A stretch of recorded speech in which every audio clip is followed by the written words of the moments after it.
Estate market can be tricky. Want to buy or sell a house, finance or insure a house, or stuck with a house and don't know what to do? Florida Talk Real Estate has been your local one-stop real estate shop since 2012. Get the advice you need from your local real estate pros. Here are your hosts, Jim Paola and Johnny C. live on Real Radio. Yeah, Saturday morning. Thank you very much for being with us. 2 hours of infotainment is what we promise you, and hopefully you are there to consume it all. It's easy to do, too. You got a bunch of entry points. Maybe you're listening on the radio, 92.1, 101.7. Thank you very much for tuning in the old terrestrial radio. Maybe you're on your free download, your iHeartRadio app. We are worldwide on that free download. Look for Real Radio on there. 92.1. Jeez, Sue. Yeah. I was going old school on that one, pulling up the 94.3. Or maybe you prefer to live stream with us on a Saturday. And the good news is you have 2 entry points there as well. On Facebook, look for Florida Talk Real Estate. On YouTube, Florida Talk Real Estate LLC, live streaming on a Saturday for 2 hours of infotainment. And of course, you are welcome to be a part of the program as well. Toll free at 877-927-6969. The first voice you will hear if you dial that up is our producer extraordinaire, Jimothy. Good morning to you, my friend. How are you? Hello, and good morning, Mr. C. How are you today, bud? Phenomenal. Thank you very much for asking. Nice to have you with us on a Saturday. Of course, if you're not comfortable on the radio, I totally get it. Neither am I. Remember, Florida Talk Real Estate is .com, your one-stop real estate shop. Let's go ahead and get you starting the lineup on a Saturday morning. Always nice to say good morning to our friend Ross Komarinetz with Brightway Insurance, Juno Beach. Ross, how are you, my friend? I'm doing well. Good to see you, Johnny. Good to see you, Jim. Hello, everyone. Hello in the studio. And Jimothy. Good morning, Ross. Always a pleasure. Absolutely. So Jimmy is separated a little bit from like a glass pane of glass. Is it painful in there? No, not really. Okay. So it feels easy to like kind of almost forget about him over there, right? I know. It's like we have our own little clubhouse here. I know. But he's spying on us constantly. Yes. Always watching. Always watching and listening. And of course, we have our fearless leader. I've been telling you for 11 plus years that he runs a top producing Keller Williams team. Keller Williams Innovations. You'll find the Florida Home Pros team, and you'll find my guy, Jimmy D. Jim DePola, how you be? Hey, everybody. Happy South Florida Day. Is my mic working? Yeah. That's weird. It sounds different today. Hey, everybody. Happy South Florida. I'll tell you why it's different. He has to crank you way up because you're way away from it. Yeah, that's why I was just moving the thing because I was taking notes. Sorry about that, guys. So can you hear me better now, Jimmy? Yeah. All right, bud. I'm back.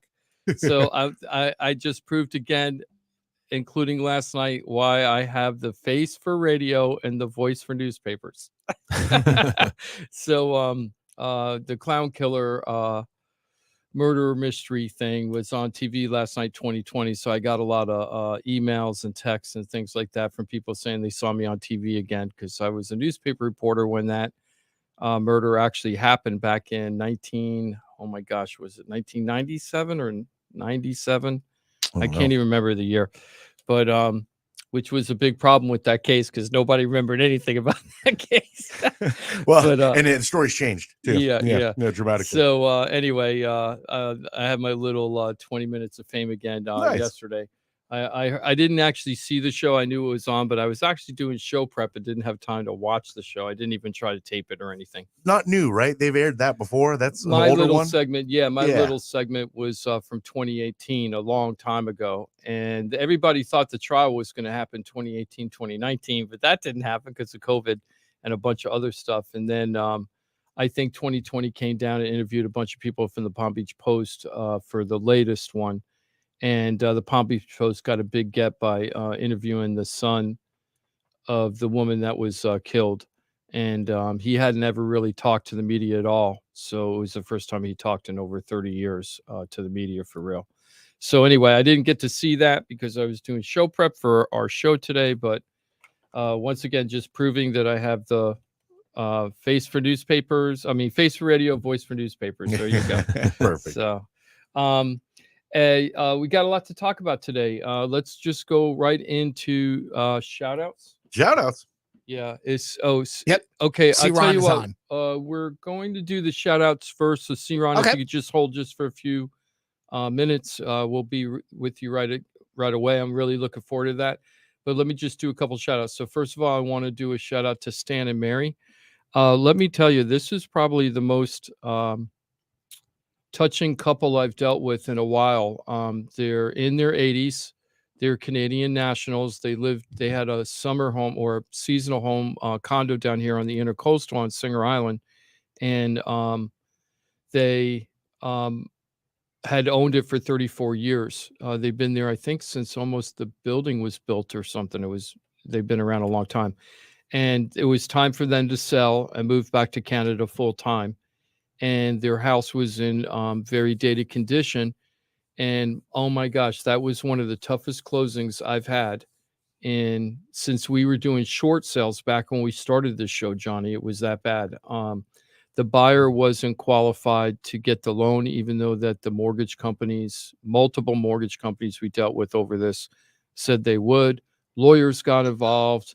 Lawyer threatened to back out of the contract and get the deposit back for the buyer because they said that we didn't give all the condo documents to the buyer in time for them to review, which gave them an out of the contract. We had to prove that we did give the condo documents on time and had a document stating and signed by the buyer saying that they got those documents. So then that didn't work for them, the buyer. So then they were trapped to buy the home, and or they would lose a very significant deposit. It took us 60 days past the normal 30-day closing in order to get this done, but we got it done on Thursday, thank God. And for the first time ever, the proceeds from the funds from the sale of the house couldn't get through the wiring. It disappeared. Yeah, haven't had that ever. You've been talking about this one for a while, right? Yeah, this one's been going on for months and months. And then the money disappeared at the end. Can you imagine? So then we had a FedEx, try to title how to end up FedEx some money. Part of it was because of dealing with a Canadian bank versus a U.S. bank and wiring instructions and things like that. It really got kind of crazy, but we all ended up working out. The couple was so nice yesterday when I told them that the whole thing was over and it was done. They were so appreciative. They said they don't know how they could have got through this deal without me, which made me feel really good. Yeah. And it was just great to help a senior couple try to deal with this. I had to basically take over the whole thing. The other realtor was a good realtor. I mean, a good guy, but wasn't very sophisticated with hard money lending and private money lending, which is what the buyer was trying to get at a certain point. So I just had to kind of walk it through the whole thing. Then the buyer, after they couldn't close, they were supposed to keep the electricity on in the house. I was going over there every 3 or 4 days just to make sure that the house was in good condition while we're waiting to close.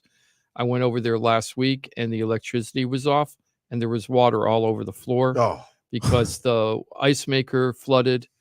Thank God the family had one of those absorbent standing mats like in front of your sink. You know what I'm talking about? The real fluffy mats so that when you stand by your sink, you don't hurt your back. Right. And it was super absorbent and it sucked up most of the water that came out of the fridge. And thank God I went over there to check on it.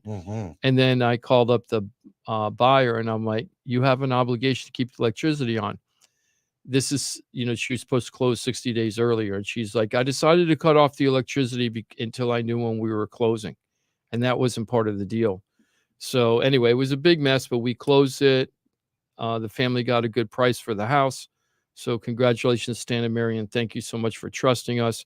And it does make a difference. That's one thing they learn. Hiring a realtor, not all realtors are the same. And some realtors are going to go to the extra effort, also understand everything that's going on at a high level. And sometimes you don't need that. Sometimes the deal is just super smooth and you don't need all that extra stuff. And it's just like, hey, Ross, you want to sell your house to me? It's like, yeah, Jim, I'll sell your house. And then we work out a price and I get the financing and everything's smooth. But when it isn't like that, that's when you know when you need a professional realtor. So if you're thinking about buying a home, please think of the Florida Home Pros and Jen DePola with Keller Williams Innovations. And you know the routine. You can call us at 888-973-7828. But easier part, just go to floridatalkrealestate.com. There's a whole different ways to contact with us, including, Johnny, the Chat with Jim. Oh, nice. Right. That feature's up and running. Fireside chat with Jim. Fireside. Yes, Yeah. yes. Maybe I should get like a Yes. fake Zoom thing where I'm sitting in a chair with a cardigan sweater by a fireplace and a rocker chair. Perfect. Get a pipe. Get a pipe. Yeah. Yeah, Oh, a look some- pipe. yeah, That's good. gotta A have pipe is Yeah, good. yeah, Gotta yeah, have the pipe. Yeah. Oh, yeah. Scott. Yeah. So if you're looking for a good realtor, please give us a call. We're going to be talking about selling in a couple of segments from now. So we're going to get into that. But just one more thing before we get in, I wanted to give a shout out to Daniel. Daniel met with Mike Rao from the mortgage firm, who's one of the big sponsors of the show, and myself yesterday in a phone conference. Check this out. I'm so happy for him. He's going to be involved in the Hometown Heroes program, which is a great first-time buyers program, or anybody that hasn't owned a house for at least 3 years. They can get up to 5% of the loan value of the home that they're buying back to pay for closing costs and down payment. Because Daniel is a vet, he's going to have zero down payment because of the Veterans Administration loan. So all the money that he will be getting from the Hometown Heroes program will be going directly to pay for his closing costs. And I'm really looking forward to go out there and help him find his dream home, his first home. Now, the other thing I'm very proud about with Daniel, he actually came to us in March of last year from listening to the show Oh, nice. and wanted to do a deal, but he had a lower credit score and couldn't qualify. So Mike gave him advice on how to build up his credit. And it took about a year, but he went from high fives to mid sevens Awesome. in that Wow. 1 year. Yeah, he increased it by that much just by taking Mike Rao's advice. Didn't pay any kind of credit repair specialist or anything. Just did what Mike said. And now he's ready to buy.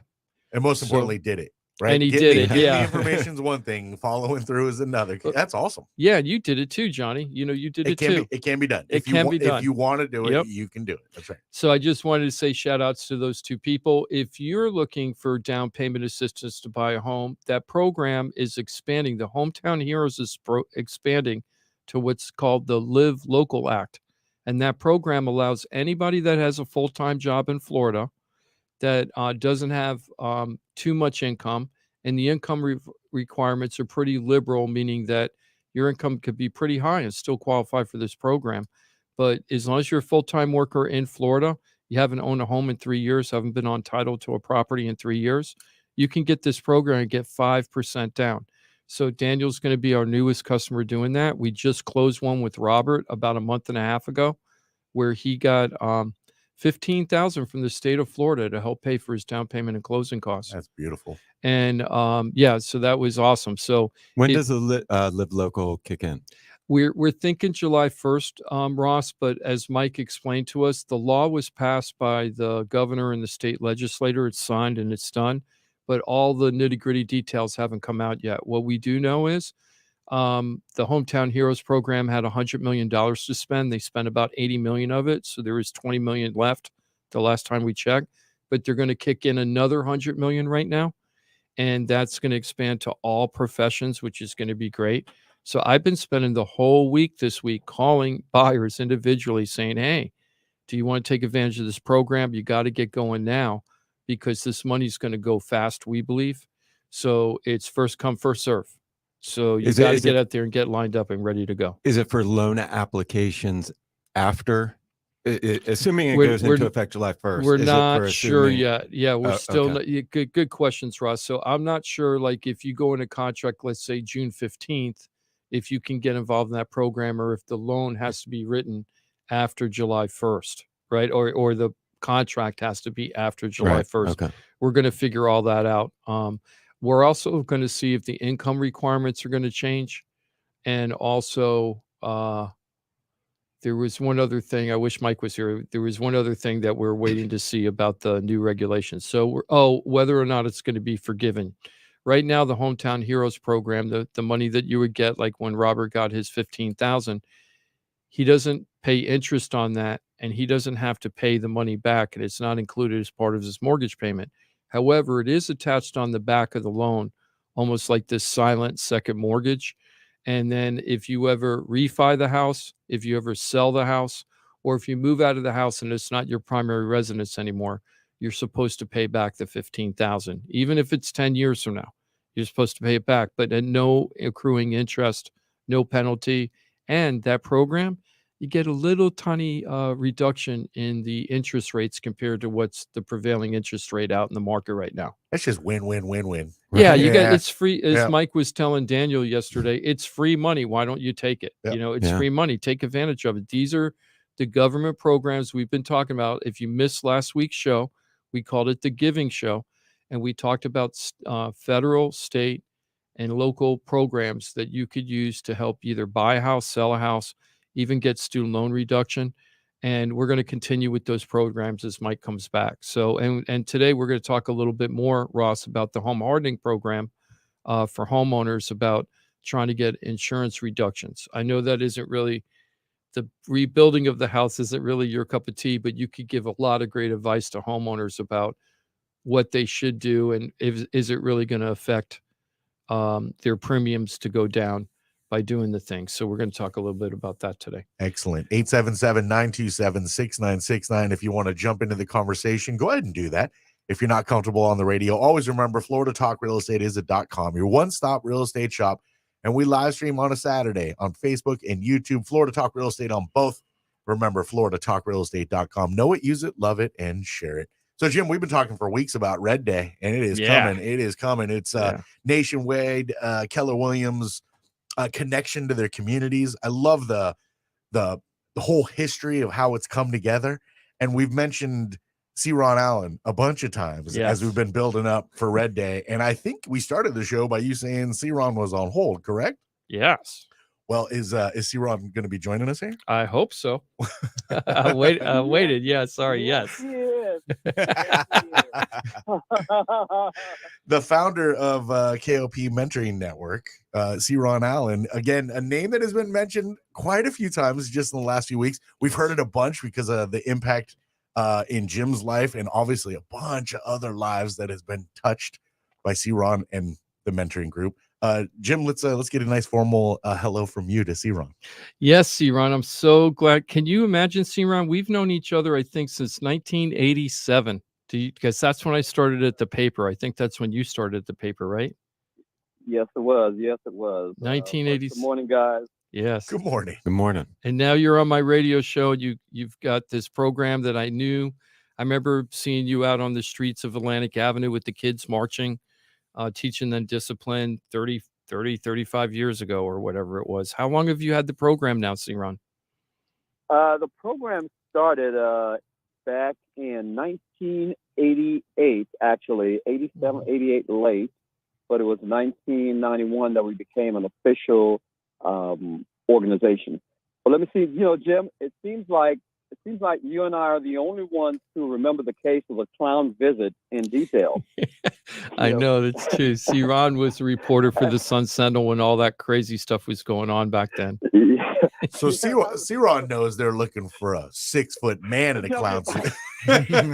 He remembers the details from that day. I remember the day when that call came in and Jim went out there, and I remember like it happened a few days ago. As the case surfaced though in the media a couple weeks ago, you came to mind, Jim, and I was wondering if anyone would reach out to you for a soundbite. After all, you're perhaps the only reporter from way back then who's still around.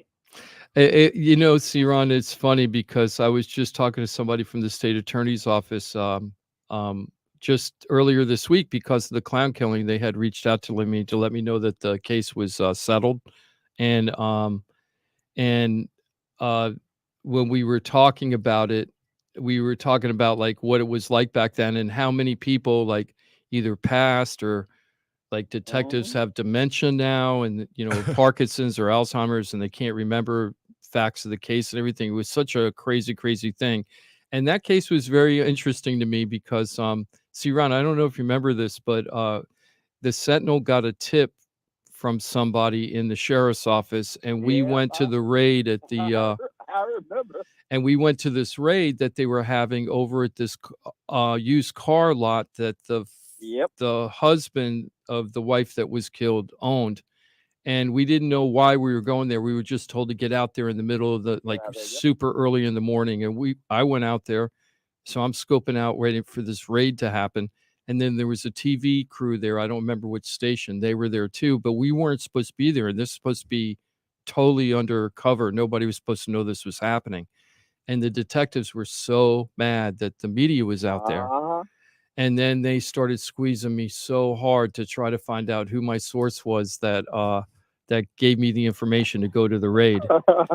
And I wouldn't give it up. And we kept going around and around and around. It was so hard. And this detective that was grilling me was actually one of my best sources. But he was investigating the leak.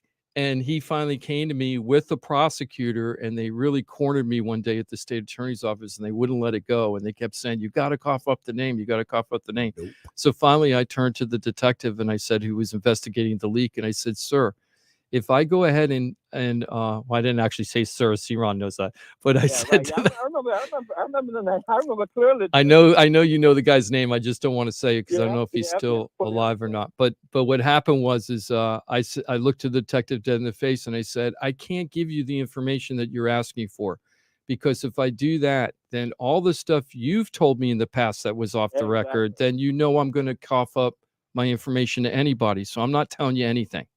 You guys got to figure it out on your own, right? And it was pretty crazy. So that case was a little crazy for me on that level. Do you remember who gave you the information? I remember who gave me right now. Oh yeah, yeah. The person that gave me the information was very, very upset because he found out that he was uncovered, not by me, and he called me to beg me. He called me. He asked me to cough it up. He said, "Go ahead and tell him everything you know," because it got so bad that they thought the leak was giving way more information than they gave, right? All they basically said was just you got to be at this place at this time. They didn't tell us why. They didn't tell us what was going on.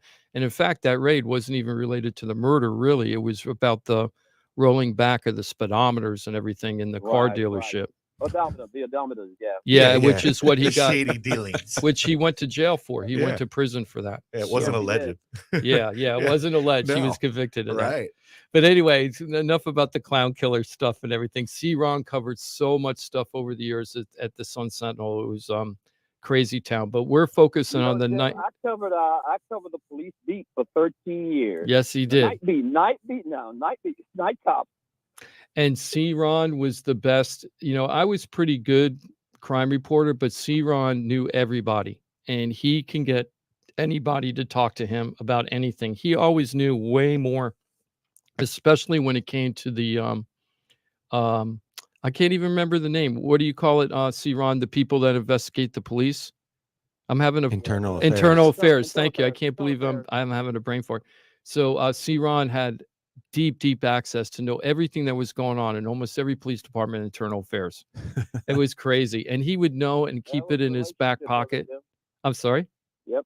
That was about relationship building. And you mentioned it earlier that, when a source know that back then, when a source said, look, this is off the record or this is between me and you, they could go to sleep knowing that they would never hear that again coming from your lips. Exactly. And that's the exact way you had to do it back then. That's in our way. And, we're old school, me and C-Ron. That's the way you do it. You make a commitment and you stick with that commitment, even if it caused you grief or harm, so that, that's just the way that we were built. And that's the way we were taught over, newspapering. I don't want to say it's different because there's a lot of dedicated people still in journalism. Oh, it's very different though. But it's but just it a lot is of copy different. and paste. It is a I'll lot just different. Take your ideas. Yeah, it is different in a lot of ways. It's sad. But let's talk about happy things, C-Ron. So let's talk about the Knights of Pythagoras. I know that's a mouthful for some people, but it's Knights of Pythagoras Mentoring Network, or the short version, KOP Mentoring Network, which you can go to Facebook and check out their Facebook page. C-Ron, I wanted to let you know, I didn't put out your website page because when I clicked on your website multiple times, yes, it is still being updated. Ad. We just changed from the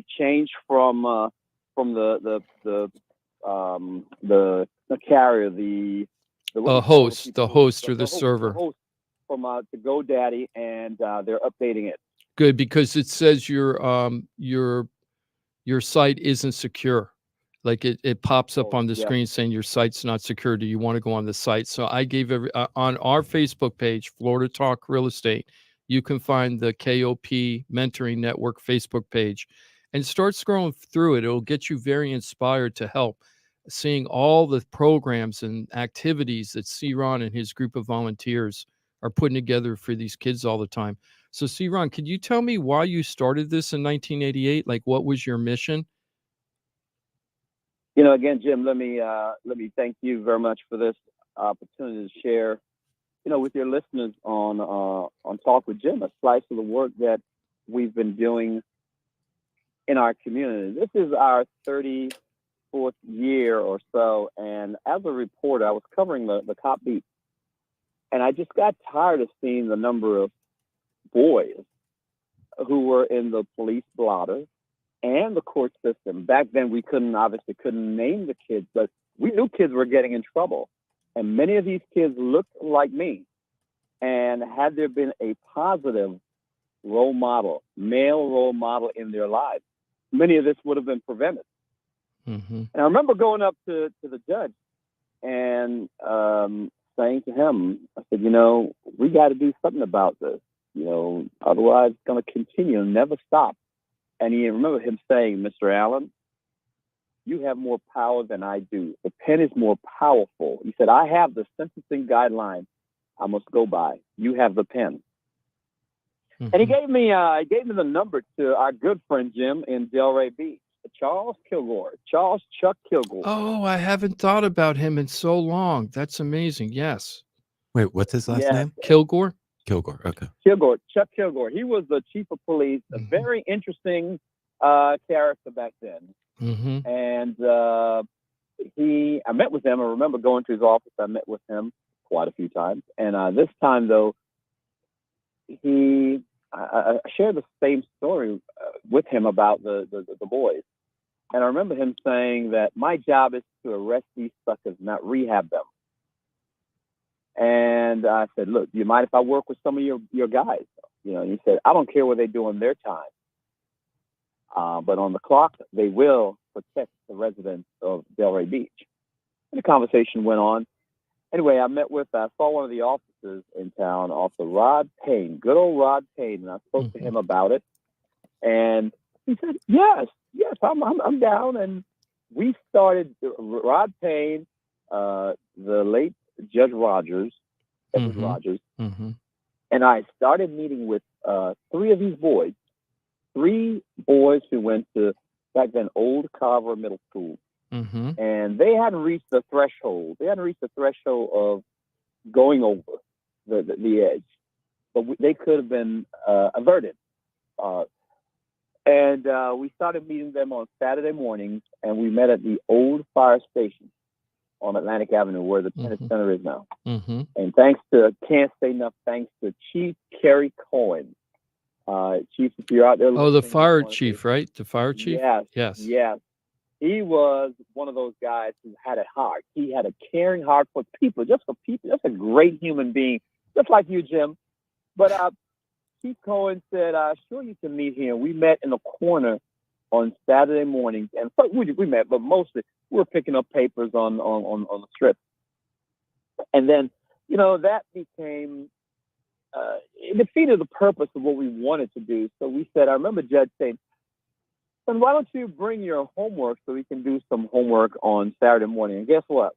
That became more punitive because, man, we had to do homework Monday through Friday and then on Saturday morning. But you know what, guys? With us doing homework on Saturday morning, grades started improvement because there's a correlation somehow that when you do homework, your grades improve. Who would have thought it? Oh. Great. Yeah. Where were you when I was in high school?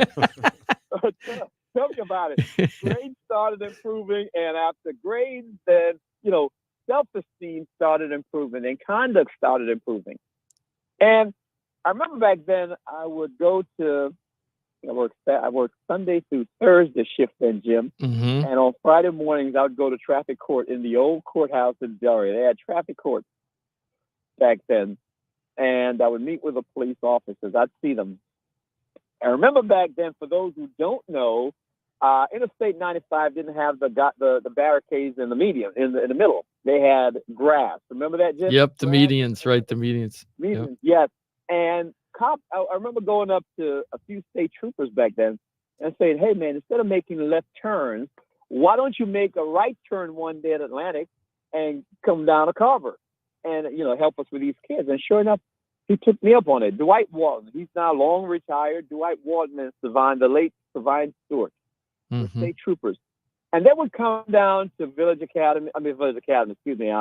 Old Carver Middle School and meet with these kids. And then they started, it was a Dunkin' Donuts had just came to Delray shortly before then. And they would bring smoothie and bran muffin for the kids. And I remember the kids would say, hey, they're bad. Why are you, Matthew Minshew, Angel Ramirez, and another young man, they always say, why they're bad? Why are you bringing that? And I remember Dwight said, they're part of the team. They're part of the gang. And then everybody wanted to be a part of the gang. Ah. And yes, hey, the Pied Piper. Right. We went from, and by the way, let me just add that I'm of a darker pigmentation than Jim. And none of these kids are very much darker hue, but none of these kids look like me, by the way, the original kids we worked with. Mm-hmm. What was so interesting, though, we went from 3 to 9 in no time. And today, in our 34th year, we have graduated over 4,000, not 400, 4,000 young men from this program. Just a few days ago, when Jim and I spoke about this, I just started going through the records, and my team and I, who some have been with me for 21 years, 25 years, and 17 years, we started looking at the number of our yearbooks, and I realized some of the young men who, and I say young men because back then we were only serving boys back then. Right. Some of the young men who came through the program, and I run across people in the street. Mr. Ceron, I came through your program, and I remember faces, but names I don't remember so much. But we have had over 4,000 young men and young ladies now to come through our program through one of our graduations. It's a beautiful thing. And I've served, by the way, let me just add, I've served more than 40,000 through our indirectly to our programs, such as the Thanksgiving turkey program that we have, the back to school drive, the Christmas toy giveaway. And those are not just your normal program. Those are events back when we did it back then. Because back then, let me just add for those who are listening, IBM was around back then. So we had a lot of support from IBM workers. And we had a lot of support from old retired educators. They're long gone on to glory. Well, many of those retired educators, Mr. Pompey, Mrs. Pompey. Oh, my gosh, yes. Miss Athelone Brailford, bless her heart, she's still around. Louise King, Rose Thomas. Those ladies were out there Saturday mornings at Pompey Park helping us with our Operation Save the Children back then. That's the name of the program back then. Mm-hmm. They would come out every Saturday morning to work with these kids as it morphed through the years. That's awesome. Now, Ceron, can you explain some of the activities? Because if you don't mind, can I just do a little reset? Please. Some people are tuning in for the very first time. They may not know exactly who we're talking with. Ceron Allen is on the phone with us here. Florida Talk Real Estate live on a Saturday. We got Red Day coming up, and you've heard over the last few weeks us building into this.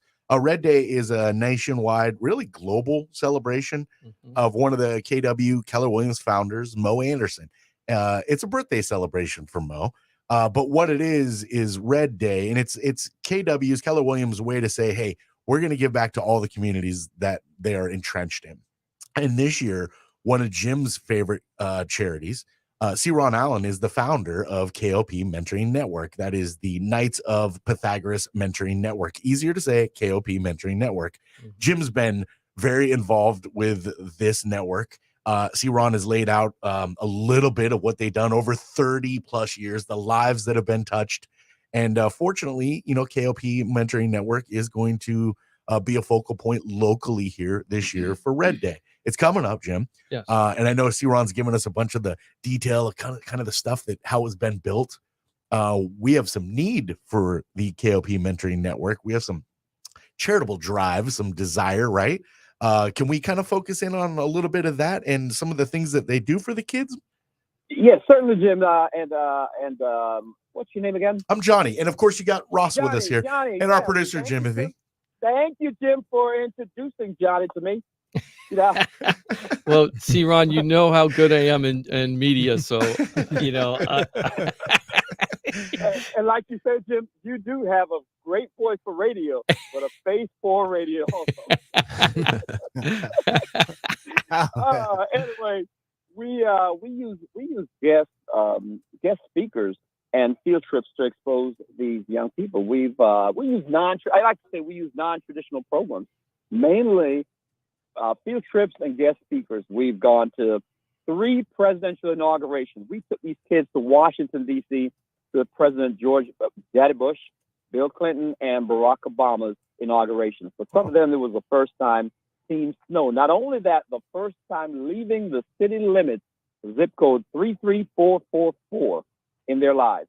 We've taken them to the Essence Music Festival in New Orleans twice. We've taken them to numerous times to Arts and Science Museum. Fun events and activities, such as we've exposed them to kayaking, scuba diving, horseback riding, you name it. So, this summer, though, we plan to take them on a trip to Chicago. Five of these young folks, we plan to take them to Chicago for a week-long arts camp to expose them to the Windy City, yes, and to the blues. Last year, for the last 3 years, Fernando Jones, who is like the blues maestro today, he has a blues camp in Chicago that he's been running now for many, many, many years. And I was exposed to Fernando a few years ago, and I saw what he did with young people who were reclusive, young people who just they love the artists. They have a special dynamic way, a unique way about them. And I saw these young people after day 1. They came from all over the country, in fact, all over the world. And after day 3, they were like butter. They were just like flowers, just opened up. And after day 5, they were leaving, and they were friends, and they were just so, engaged. And I said, look, whatever he did to these kids in Chicago, I want him to do to my young people in South Florida. So I invited him down 3 years ago, and thanks to the city of Riviera Beach and a few more sponsors, we brought the Fernando Jones International Blues Camp to Palm Beach County 3 years ago, and they've been coming back since during the winter. So it's a chance for folks up north who are in the height of the winter then to come down to Palm Beaches for a week and enjoy the sunshine that we have to offer, but also learn about the blues. And see, Ron, it isn't just keeping these kids active and exposing them to a bunch of different things that they might not have been exposed to their life to open up their world, but you have to have discipline involved in it. That's what I love about your program. So the kids have to earn what the activities that they're doing, correct? That's correct. Everything we do is earned. The local newspaper and TV station, thanks to them, have done a lot of stories on us over the years about this aspect, the discipline. They have to go on a field trip, or some of the more the larger field trips. They have to have an A or B, and no 1s or 2s in conduct. C's, let's face it, C, the only C should be on your report card should be the C in card. Otherwise, it's it's marginal. So we force these kids. We provide them with tutors, trained educators, professionals who tutor them every day after school. We have tutors working with these kids. Tuesday, Wednesday, and Thursday, they come to the library and they get training in digital media, technology. And on Wednesdays, actually, they go to Quezon United here in town, where the parishioners sponsor a program where they get, again, tutoring, homework assistance, and they also learn discipline, or they're coaching the discipline. We work closely with the armed forces, members of the armed forces, who come in and help us with our color guard. We do have a color guard, and they're highly requested around Palm Beach County, parades, and we've done some dignitary visits to some of the local municipalities in the past. And you come to any of the Delray Beach parades or parades in Delray Beach or Riviera Beach these days, and you'll see these young men and young ladies today leading the parades or marching in the parades. You know, Jim, let me just say, I'm just so grateful, you know, that you and your team at Keller Williams Innovations selected KOP as your charity of choice this year's for this May Day project. Yes, see, Ron, thank you for that roundup. What exactly, how can the public help these kids? What are the biggest needs you have? Because what we want people to do is on May 11th, I don't know what day that is. I'm pretty bad. I think it's Thursday. Mm-hmm. May 11th from 10 o'clock to 12 o'clock p.m. We're going to be at the Westchester Country Club in Boynton Beach at 12250 Westchester Country Club Drive. And all the people from Keller Williams are going to be there. We're going to have a tent in the parking lot. We're going to make it very easy so that if you don't have a lot of time, you could just drive up, drop off the supplies that you wanted to give to the KOP Mentoring Network, and then head out as fast as you want to. So we're really hoping people can get out there from 10 to 12 p.m. next Thursday, because that would be awesome to meet you and say thank you in person.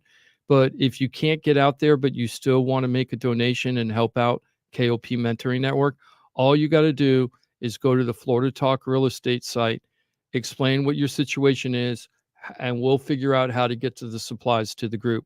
What kind of supplies are they looking for? That's what that was my next thing. So, see, Ron, what kind of stuff can the public do to help your group, help the kids?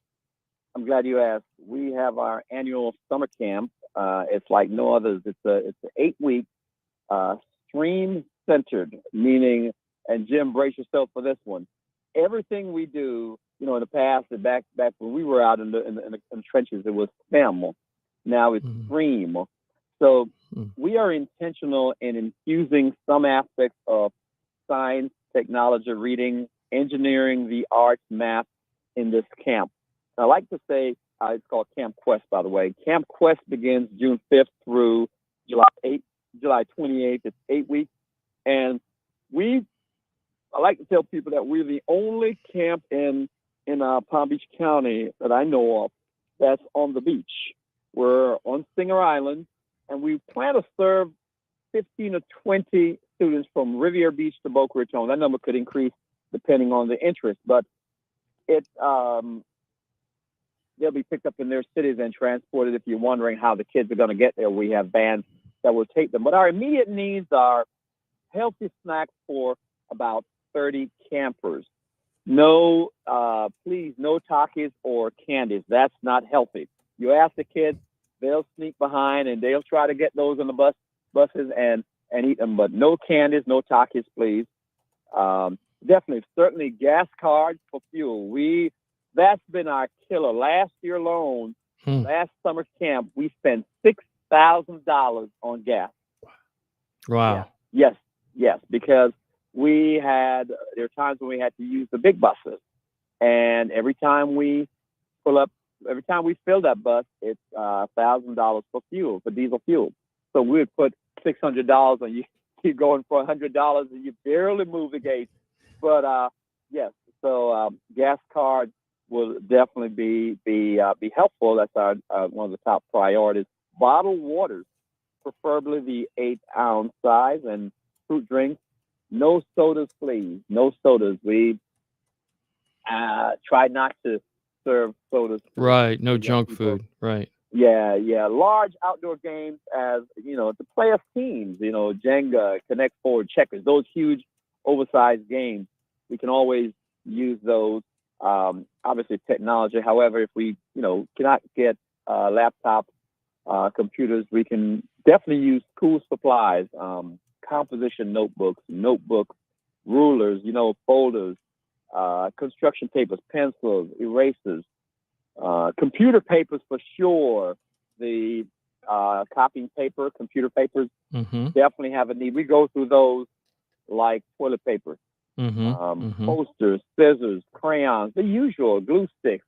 That would make our instructors so happy. It would be like Christmas for them. because we have to buy these things oftentimes out of pocket. Glue sticks, tape, art supplies, paint brushes, glitter, staplers, whiteboards, anything you can think of that will enhance a art camp or a classroom, learning. Excellent. So we can make those donations again on Thursday, May 11th from 10 to noon, 10 a.m. till noon at the Westchester Country Club, 12250 Westchester Club Drive in Boynton Beach. KW, Jim, the team, and so many others from Keller Williams Innovations going to have a tent set up out there. And of course, if you're like, man, I really want to donate, I'm just not going to be able to make it out there, go to floridatalkrealestate.com. You can reach out through the hotline or Facebook page. Just get in touch with Jim. Like you said, they'll do everything they can to make sure that your generosity and your willingness to donate is not missed out. KOP Mentoring Network very much appreciates anything that you can do. And if we all do a little, boy, we all do a little, it adds up to a lot. So, yeah, It really, yeah. and see, Ron, Over the years, over the last 30 plus years, that's what it has taken a little. If someone knew our budget is so small, but every month when I go to the monthly meetings that I do my report, people say, what kind of team do you have? But the key to our success and survival has been collaboration. We have an army of volunteers, just people like you guys, who say, hey, how can I help? And what I always say is, instead of writing me a check, which is good, always good, why don't you come in and see our needs, see what we do, and see where you fit in? I strongly recommend that, C-Ron. It's so powerful to watch how you work with these kids and how you transform their lives in a positive, impactful way. We had Abraham on the show last week, who was one of your students from 14 years ago, and he's 28 now, and he's got a great job that he's working at, and now he's trying to figure out how to use his career and the things that he's learned to try to help his family with housing right now. So it's just a very inspiring thing. And he says, he said last week, C-Ron, that Mr. C-Ron, like how you specifically impacted his life. It's really amazing. Now, I wanted to ask you, we only got a couple minutes left, but I wanted to ask you, C-Ron, thank you for spending so much time. What was your community conversation show about last night? I didn't get to catch it. So tell me a little bit about that, because this is good insight of how people can help. So tell us about the community conversations. Conversation ever since the pandemic, during the pandemic, our young people were cooped up in their homes, and they just couldn't get answers to anything. The pandemic, adults were afraid. They didn't know what was going on. So we started on good old Skype. We started meeting on Skype, a few of us, and before you know it, it grew from Skype to WebEx to Facebook. Boca Raton TV picked us up, and we started communicating to people in different states.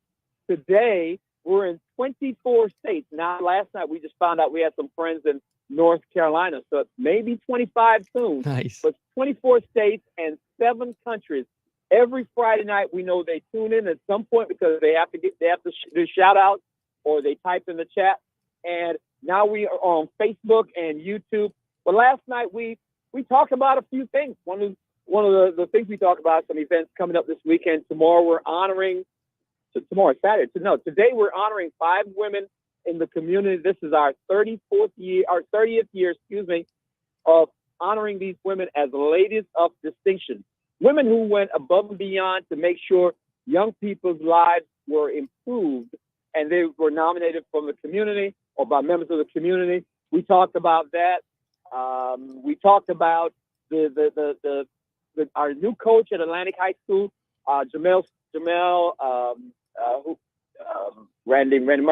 Murray, who happens to be a former product of KOP. The previous coach was also a former product of KOP.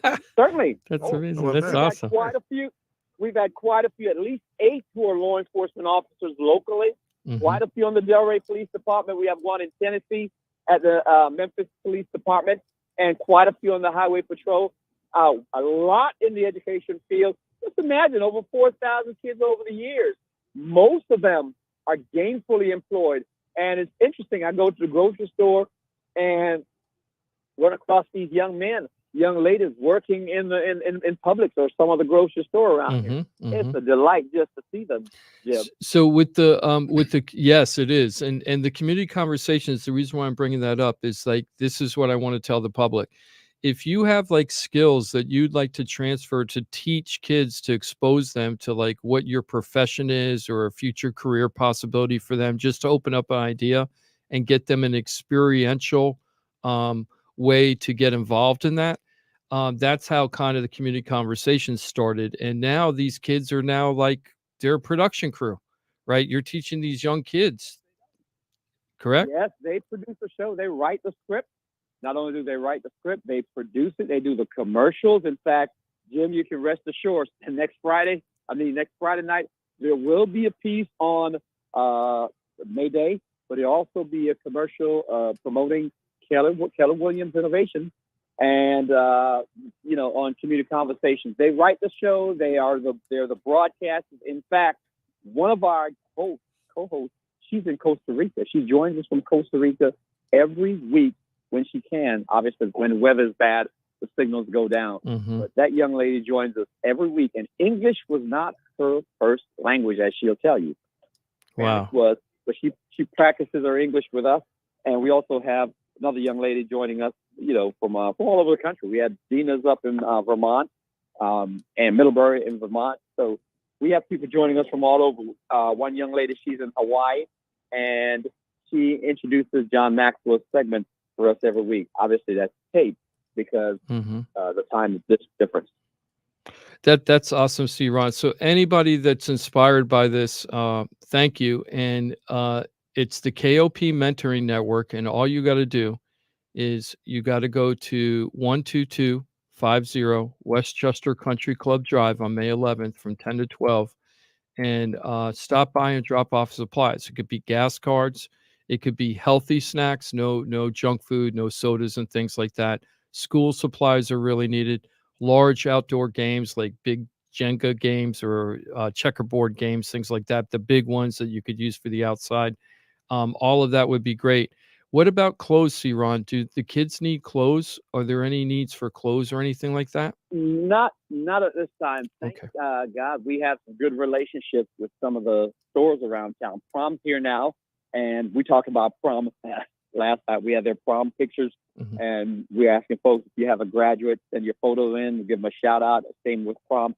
But we have a very good relationship with some of the local stores, and they provide us with outfits. After all, Jim, after 30 years, we are a part of the community, and people don't mind. I have never, ever asked for anything in 30 plus years and been told no. Because people know where it's going firsthand. I must say, broke my record 2 years ago. I did ask for a proclamation from a mayor in one of our cities, and she said no. After giving me a proclamation for 11 years, Jim, because I called her out on it. I told her she was a liar, and the truth does not exist in her. I was going to say, what did you do to stir the pot, C-Ron? I was going to say that. I said she was a liar. She was unethical, and she said, no, I'm not going to do it. Not she. The mayor said, no, I'm not going to do it at the advice of my attorney. So, well, C-Ron, thank you so much for taking the time, because I know you got an event for the group right after this. So thank you so much. We're going to continue this relationship throughout the year, and I want to just show how KOP Mentoring Network has impacted the community every day, making lives better for the children, but not just the children, but the parents too, which is really, it just spreads out to the whole community. It's awesome. Thank you, gentlemen, for having me, and thank you for all you do in our community. And I look forward to seeing you guys on Thursday. Thank you so much. Awesome. There's C. Ron Allen, founder of the KOP Mentoring Network, the Knights of Pythagoras Mentoring Network. We'll say KOP. It's a little less wordy. And of course, next Thursday, May 11th, 10 a.m. till noon, Westchester Country Club in Boynton, 12250 Westchester Club Drive there in Boynton.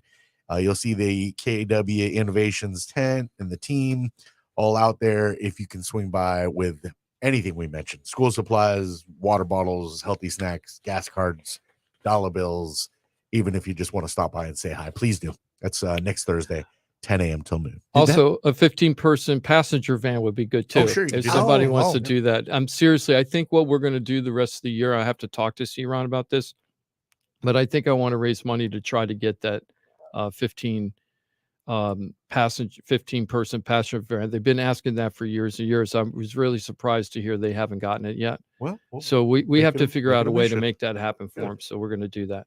Good. You know, they work with, young men, helping them not go astray. I wonder if they're taking applications for old men in their mid 40s who have gone astray and would like to have Well, that direction. Oh You know, yeah, 'cause like it's to out- fix them. Yeah. Well- I'm talking about me. You get good grades from us? Oh my God, know, like, C-Ron will. I mean, that's C-Ron will toughen you up. C-Ron is a very special person. He walks this like fine line between the journalism world and community activism world. And that people that meet him, he has a big background in the military. I think he was a Navy guy. I hope I got that right. But he really believed in the military, and he feels that discipline is what makes kids, and he feels that's what's lacking in most kids. And at first, it was just a young men's mentoring group, but it's expanded so much because of the need. And you can hear how passionate he is about this stuff. I mean, it's 34 years, and he's just as passionate today as he was when he started the program. And then all these other community leaders and community activists started watching him, and he was doing it whether they were going to do it with them or not. He was just going to figure out the way. And he was able to get all these people in and give as much as they could give at the time that they can give it. And he's always made it work, but it hasn't been easy. This is not a program that gets tons and tons of money from people, but it has a big impact in the community. That's why I feel so strongly that the community should go out and support him, because if this program wasn't around, that's 4,000 children and their families that wouldn't have the impact that they would have. The audience almost heard me cry. Yeah, it it's was- like it's crazy. I teared up last week when we were talking to Abraham, because watching Abraham grow from a 14-year-old kid that was failing out of math to now he's got a full-time job, and now even in his mid-20s, instead of just worrying about him and his life, he's trying to figure out how to make his mom's life better and impact other people's lives in his sphere. And he learned that from Mr. C-Ron. So it really is a big program. Just want to round out this. We only got like 2 minutes, I think, before the break. I just wanted to do a wrap up of last week's show, if you don't mind, guys.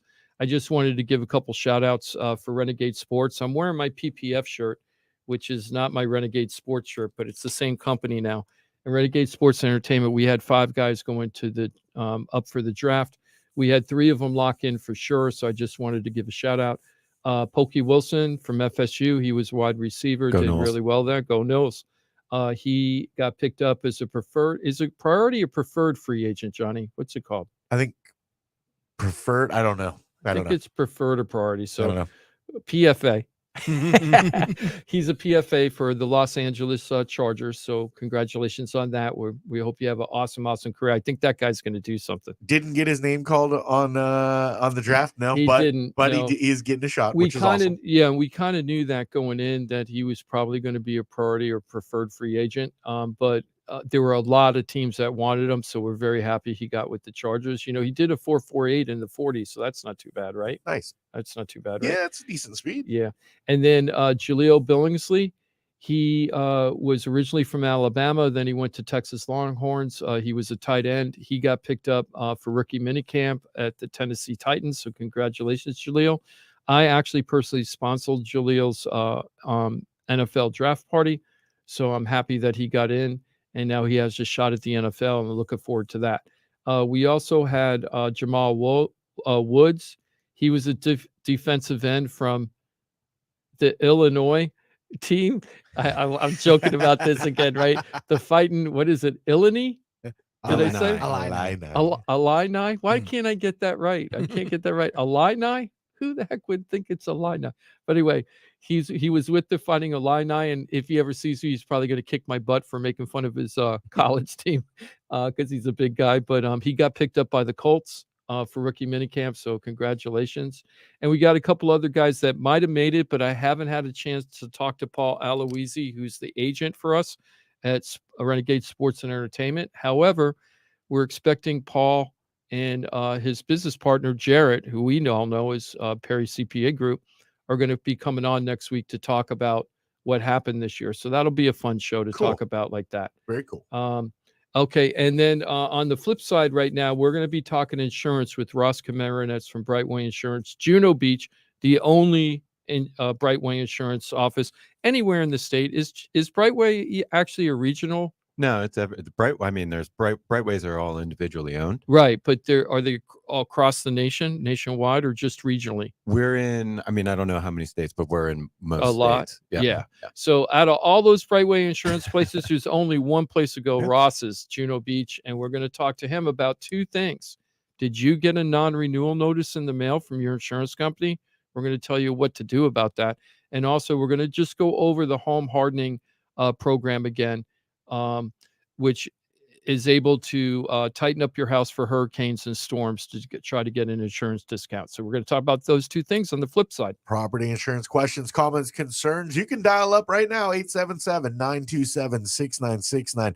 That is toll free. We got an hour remaining for you on a Saturday. And as we slide into insurance, if you got a question, you got to bring something up, you want to make sure you get it to Ross, you can do that. Jimothy will line you up. Quick 4-minute break. You make the call, we'll take that call. Of course, if you're not comfortable on the radio, always remember Florida Talk Real Estate is .com, your one-stop real estate shop.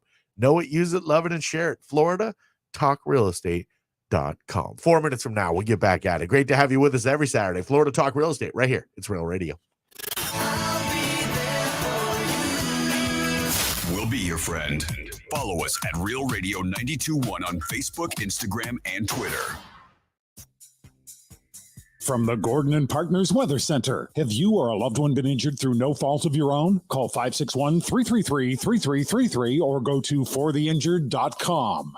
I'm meteorologist Jennifer Collins with CBS 12 News. Breezy and warm through this afternoon with temperatures in the low to middle 80s. We'll see an east wind between 15 to 20 miles per hour, gust up to 30 at times. A few showers are possible this afternoon and early evening. Partly cloudy, mild again tonight with lows in the upper 60s and 70s Sunday morning.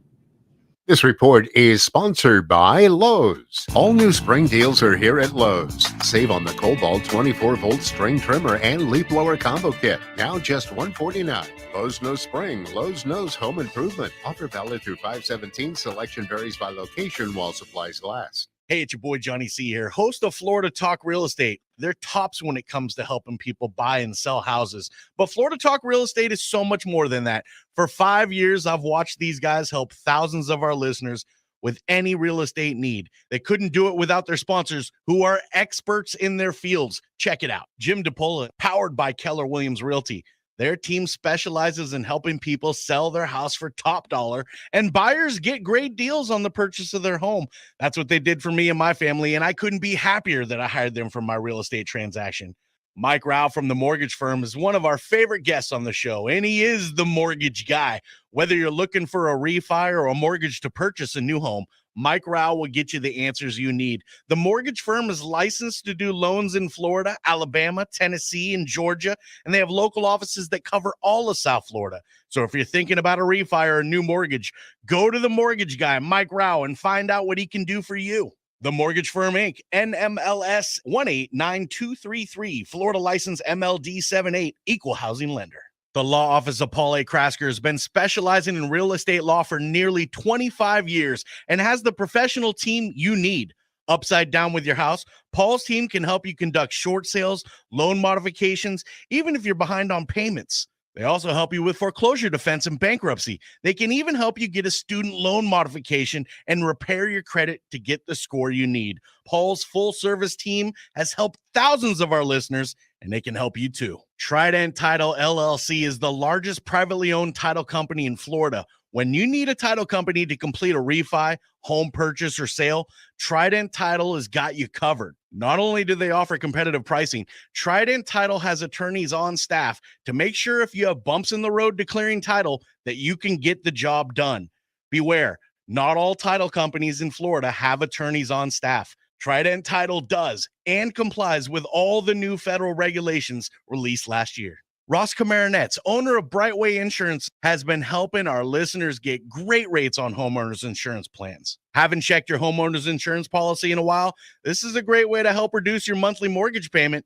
Ross can also help with renters and auto insurance. Ross is only a phone call away and can usually get the answers you need same day. Call Ross today at 561-425-6228 or drop by his office at 873 Donald Ross Road in Juno Beach. So now you know why I'm happy to be part of the Florida Talk Real Estate Show, the longest running real estate show in Florida. And all these sponsors are just a phone call or a click away. Just call 888-973-7828. That's 888-973-7828. Or go to floridatalkrealestate.com. That's floridatalkrealestate.com. And don't forget to use the most accurate search engine to find your new home or ask for a free home valuation because floridatalkrealestate.com has you covered. That's floridatalkrealestate.com. From the Anajar and Levine Accident Attorneys Studios. Have you been in an accident? Call Anajar and Levine Accident Attorneys at 1-800-747-FREE. That's 1-800-747-3733. Real Radio 92.1 is WZZR West Palm Beach, an iHeartRadio station. Download the free iHeartRadio app for all your music, radio, and podcasts.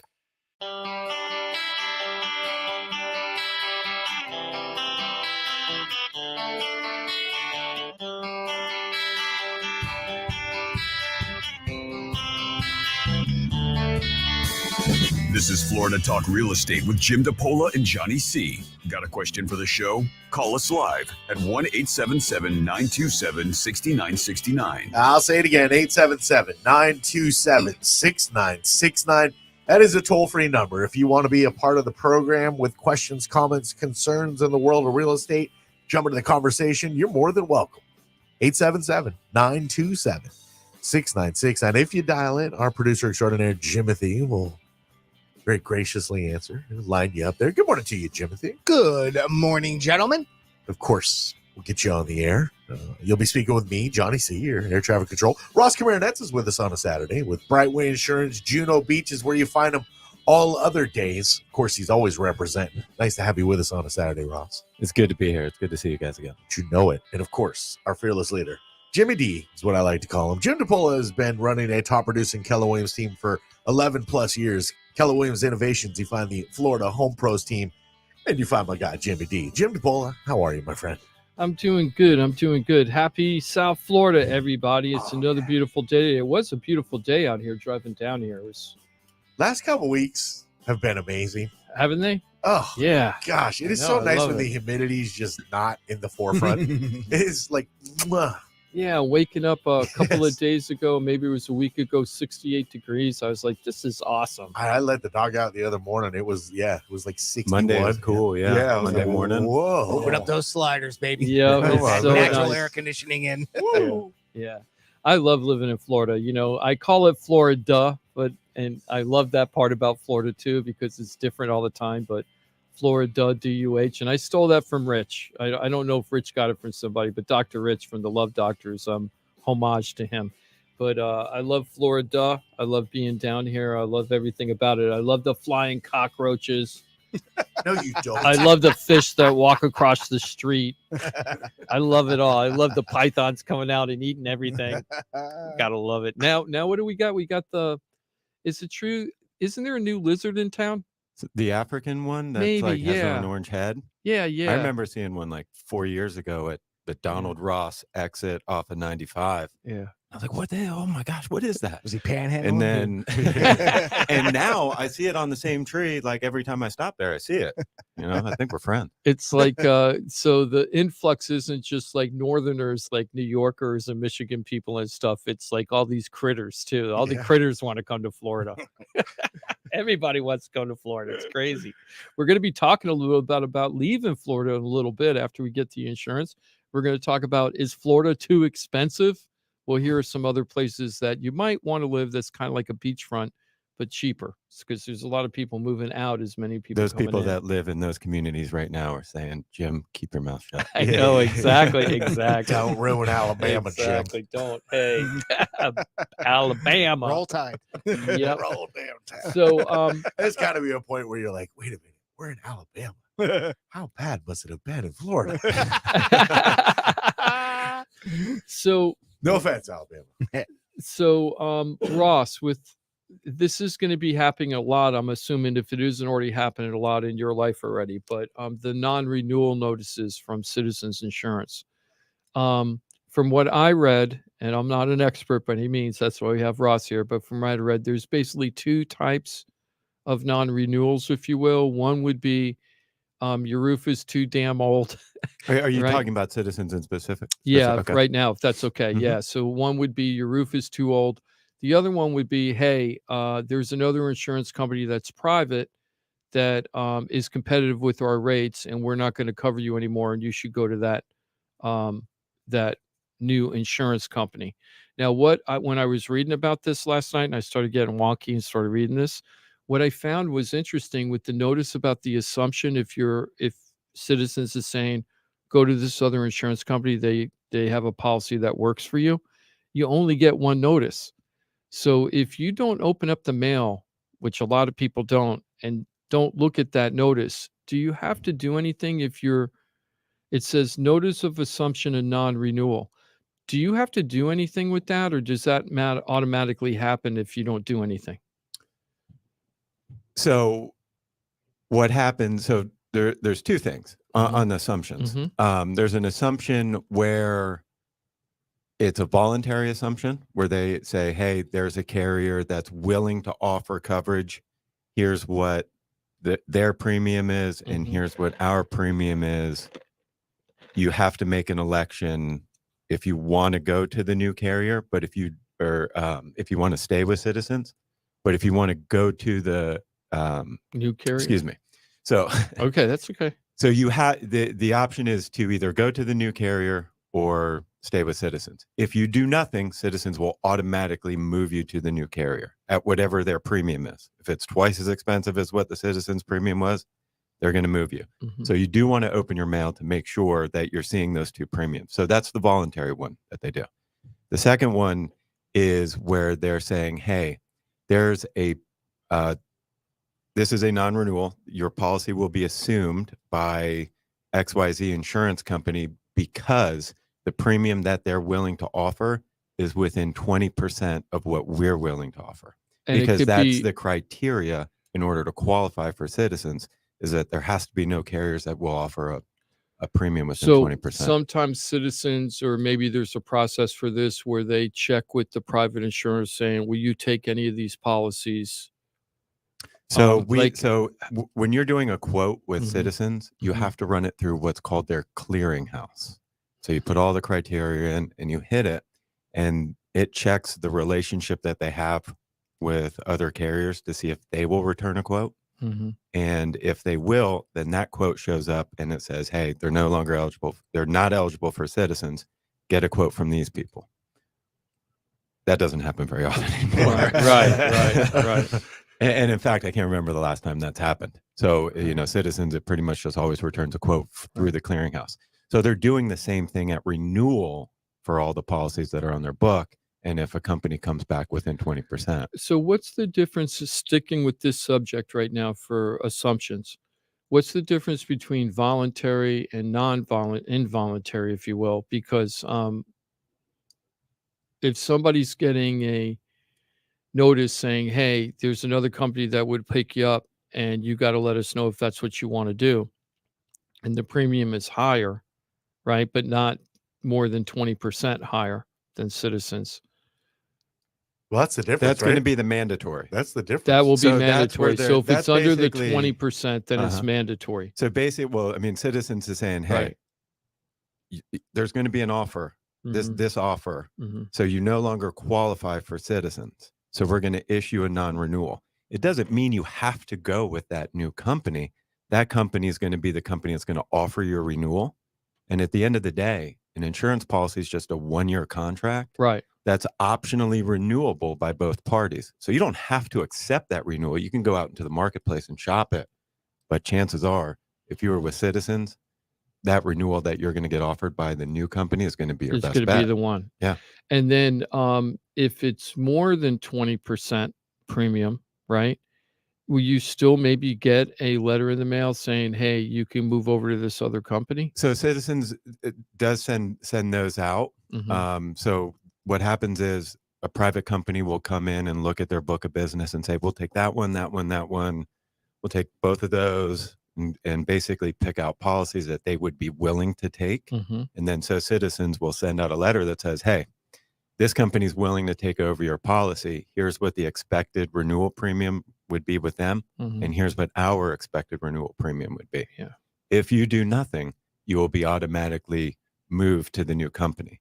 If you would like to stay with Citizens, you have to go to Citizens and register it or contact your agent. Your agent will make the designation for you. Yeah, I got one maybe 6 months ago, and I was Did like, you? nah. It's called a depopulation.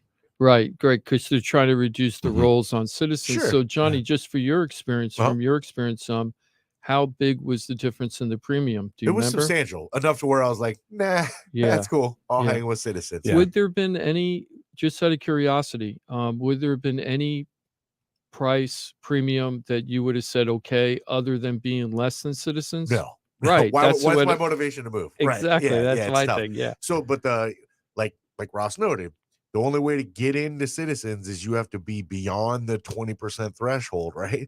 So if you fall into there, you're getting forced to move. So I guess that's almost a good sign that the marketplace is probably getting better if we start seeing those forces. If they're getting closer, right? Yeah. Like those are probably it's tough to say you're getting moved and you're going to pay 18% more. It's a good thing, but overall for the state, it seems like that's a little bit of silver lining that's coming our way because then we're getting closer at least. Yeah. I mean, if the private market premiums are getting more closer to Citizens, or even Citizens premiums going up and getting closer to the private market, right. I think it's better for, not only Citizens as a company, but we're seeing some carriers start to, maybe get back into the game. Well, and for the consumers, for all of us that are out here really like, Ross, you can't do anything. You're like, I can't do anything. Options is always, it's that those are I guess the building blocks of how everything comes together for the consumer, right? The better the options, the less we pay. Yeah. But then the rolling of the dice is going to come into play. But I think those would be good signs to see these letters starting to show up because, again, nobody wants to pay more. But overall, the health of the marketplace starting to improve. Yeah, I hope so, because this could be really a sleeping. I don't want to say sleeping giant. Maybe I don't know if that's the right term, but a sleeping mess that could wake up and like really screw things up, because we're really playing with fire with the amount of policies I think we have in the state. Yeah, and I mean, we've talked about it before, but the assessments, that's kind of becoming a hot topic, I think, from Citizens' perspective, because they're growing so much, and that verbiage is in there, so it starts to freak people out. And so they've really been pushing, like, talking about it with everybody and, what the potential is. And at the end of the day, there's you could have a 40% increase in your premium if there's a bad storm. 40% is substantial. Yeah, absolutely. That's crazy town. I mean, that just blows out purchasing power for buyers. It hurts sellers because they're not going to be able to sell their house be the as active much. policies at that time. Yeah. So, so if you have Citizens right now and you're paying $1,000 and we have a bad storm, worst case scenario, you might be paying $1,400 this year. Through the assessment. Yeah. At the renewal, you can get that assessment. Yeah. Is this a insurance related question? It is Timothy? actually. Yeah. Awesome. So we have John on the line, and now we have John on the air. John, welcome to Florida Talk Real Estate. How are you, John? Hey guys, how you doing? Good, John. It's insurance related. I just renewed my dad's policy. He has Citizens, and the reason I'm calling is because he was getting nervous. His roof was 23 years old. He didn't want to run up against that fact of getting the cancellation notice, so he put a new roof on. Should I make them aware of that, or we just paid the policy for this year, so and his increase wasn't as bad as I thought it was going to be. His increase was only about a little under $300, but he's still around $4,500 a year. So Yeah, I mean, I would have a new wind mitigation report done. Because depending on what your old one said versus what this one said, it might be better. And then send it in.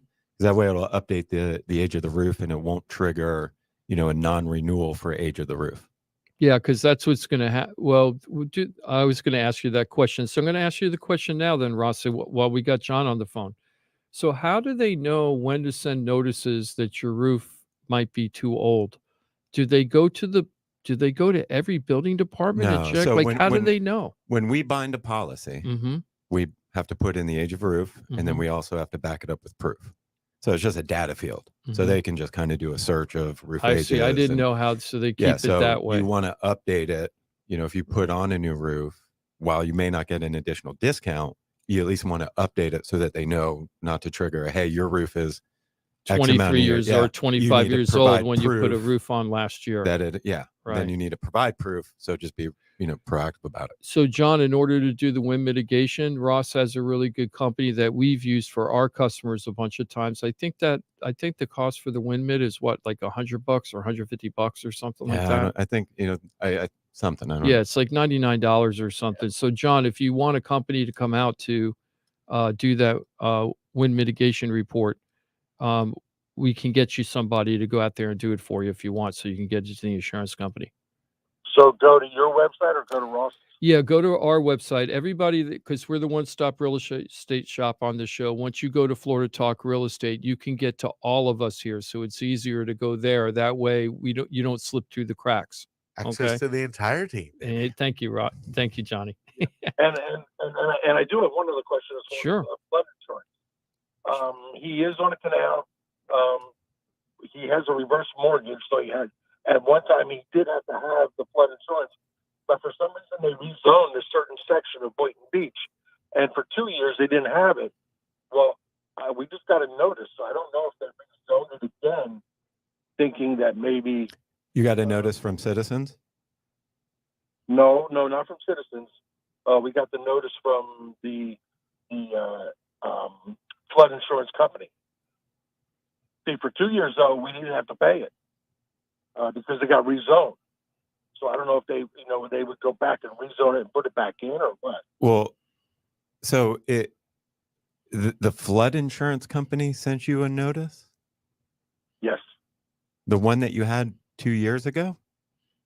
Yep. Huh. Yep. What did it say? Yeah. So I don't know if come back. What? We miss you. Yeah. I don't know. Yeah. Right.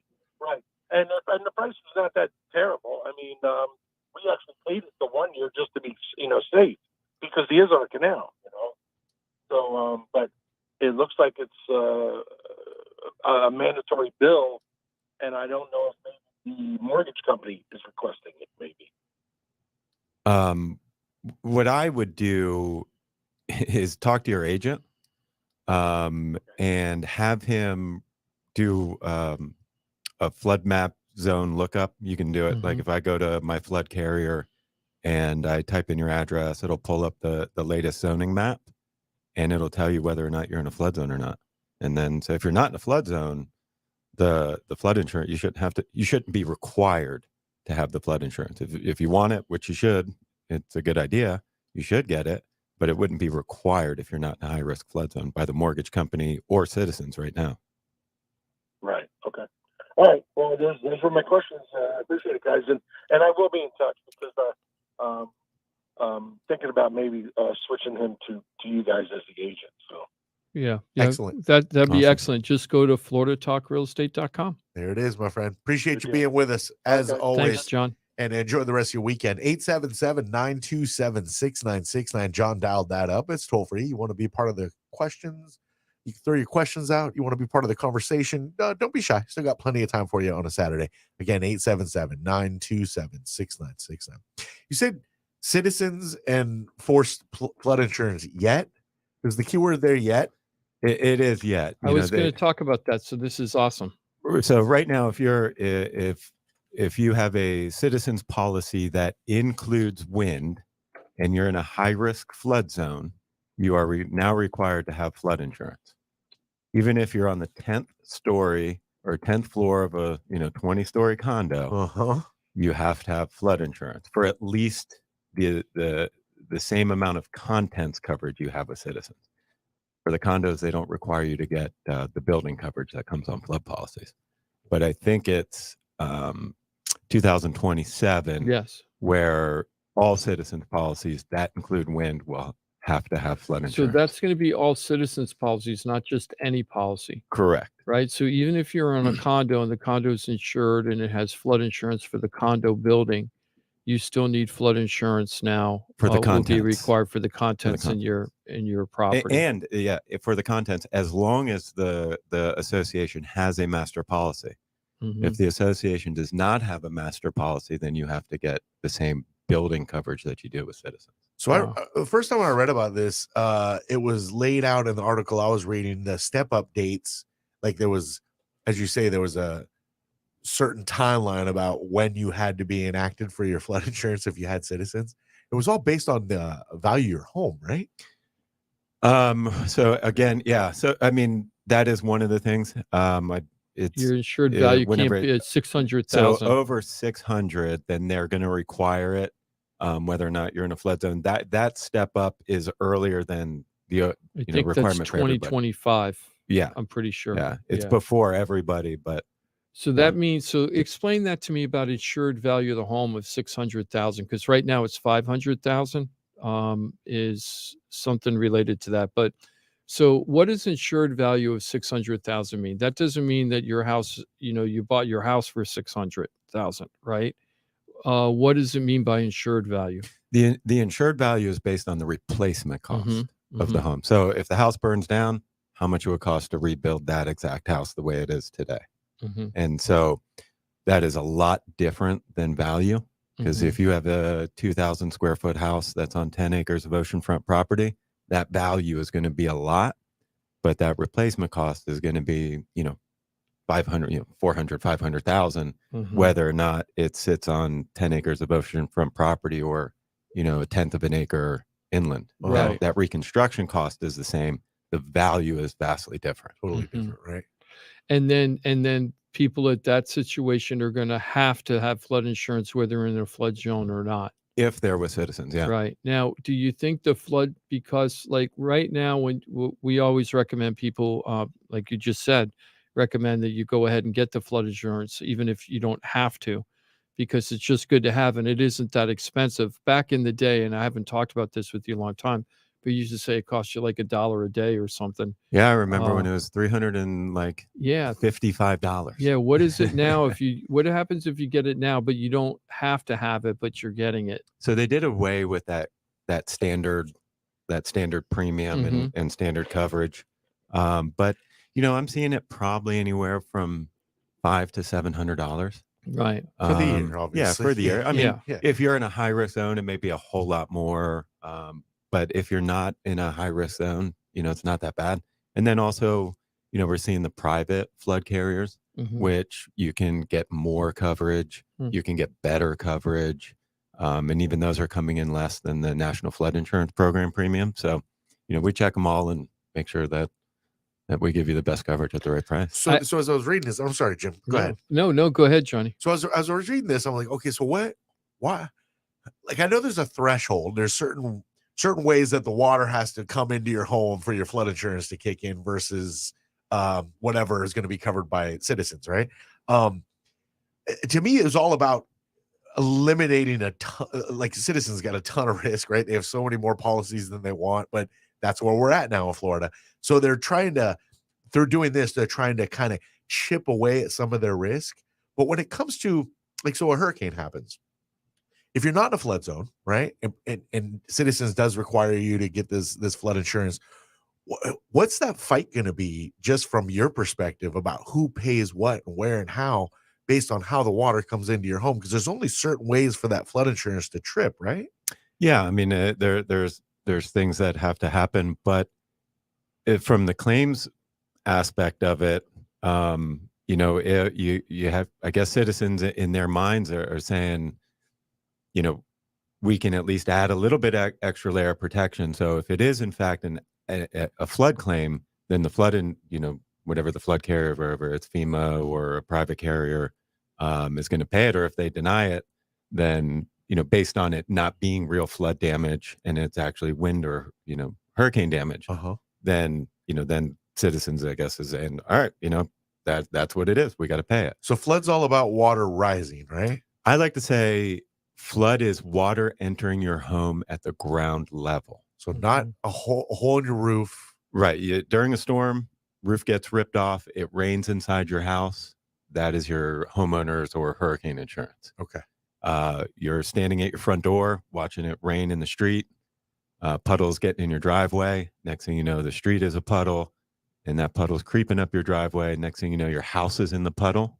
Then that's flood insurance. What about pipes? What about homeowners? That's okay. So because that originated from inside the house. So they're never going to avoid any of that. But right. So that the claim for a flood always is going to be water rising. And what if both happen? What if you get a substantial? Well, so that's why they want this. That's why they're requiring this, is that so they can definitively tell, and you don't have to argue about it. Hey, well, was it, I didn't have flood insurance, so I'm going to file a wind claim. And, then Citizens has to, probably pay it, or whatever they go through to determine what it is. But at least if there's flood, then, they can go to that. So, but that's my big question, because back in 2017, when Paul Krasker went down to help the people down in the Keys, law office of Paul Krasker, when we went down there to check out what was going on there after that hurricane, they came up with a term I never heard of before, which is called insurance churning, right? That's what they were calling it down there. And basically, a lot of the residents down in the Keys were having big fights that, everybody in the Keys has to have flood insurance anyway. And then they've got their homeowner insurance, and then the hurricane came. And then the two insurance policies, the flood insurance company versus the hurricane insurance company, if you will, they started saying, no, it was a flood. And then the flood people were like, no, it was the hurricane. And nobody was owning up who should step up and take care of the claim. And the people were stuck there for months and months and months and months while they were waiting the two companies figure out what they were going to do. Has any of that been corrected, or are we going to go through that again? I mean, the claims processes are the claims processes. And unfortunately, most of the time it doesn't go the way that, people expect or, hope. Or I mean, not hope, but I mean, claims do get paid, but there's usually hiccups, there's time delays, and, how those two companies fight it out. That's, I don't know. Yeah. That's a whole different side of the business that, it is. People call me and say, hey, can you call, I filed the claim and I haven't heard back.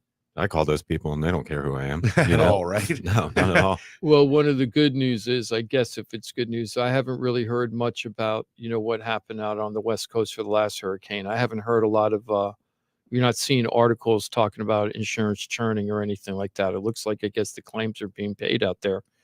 I haven't had anybody, I actually had somebody who had a manufactured home, bought it, put it up, and, 6 months later, a storm came and took it away. And I just, got notified that it was closed, and he got a pretty good amount of money. And I was talking to me the other day, and we're going to get a new manufactured home and put it back up and be whole again. Yeah. Nice. That's awesome. Hey, I just want to switch gears on this a little bit. We're going to get into home hardening a little bit, but I wanted to switch and talk about Florida being too expensive for people to live here now.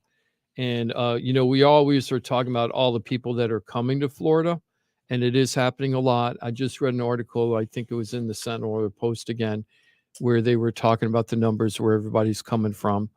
And the numbers haven't really changed a lot, but it's still strong numbers coming down here.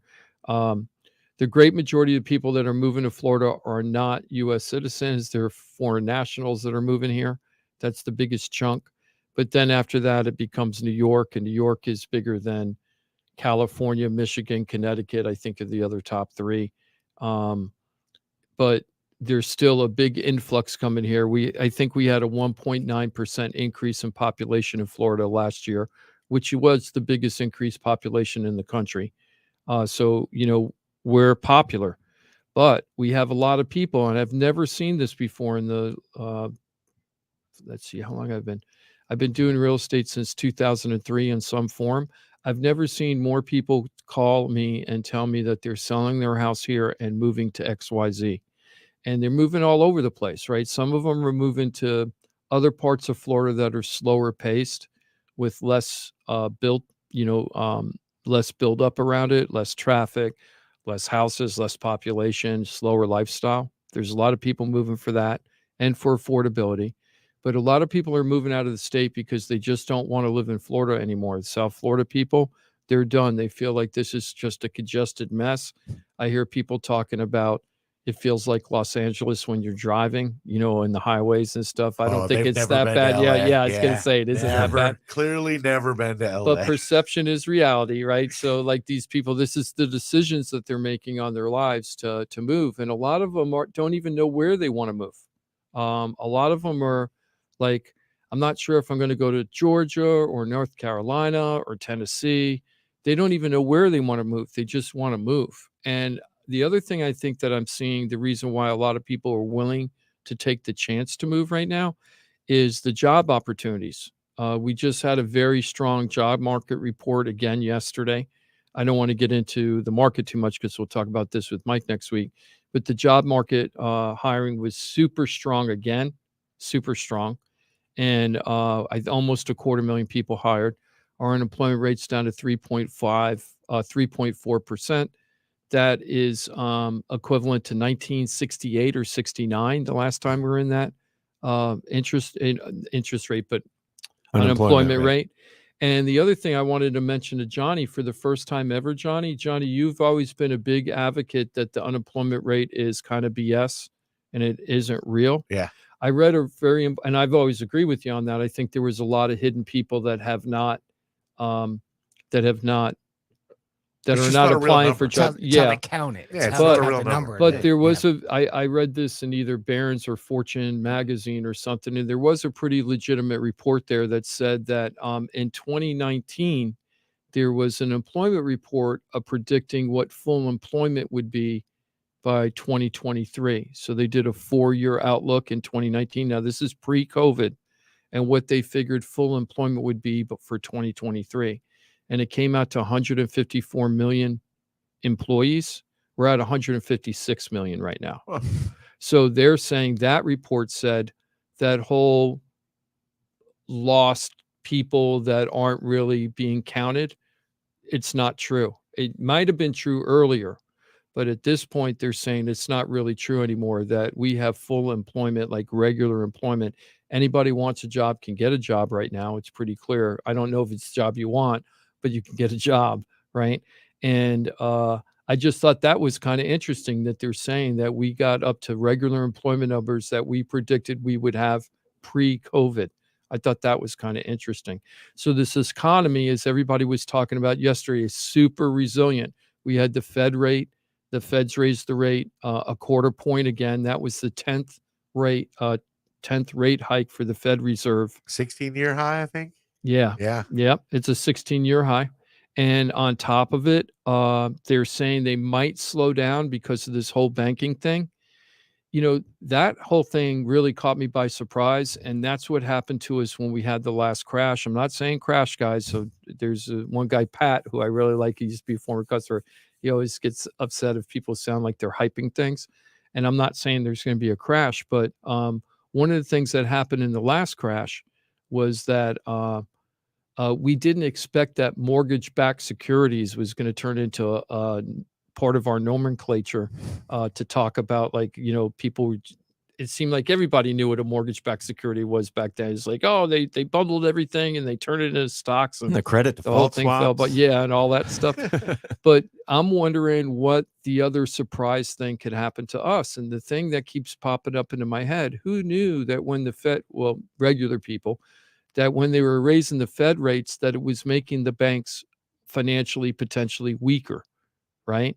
I thought as they raised the Fed rates, and if interest rates rose, that would be good for banks because they're making more money on their stuff, but they also have to pay people more money for the money that's in the bank account.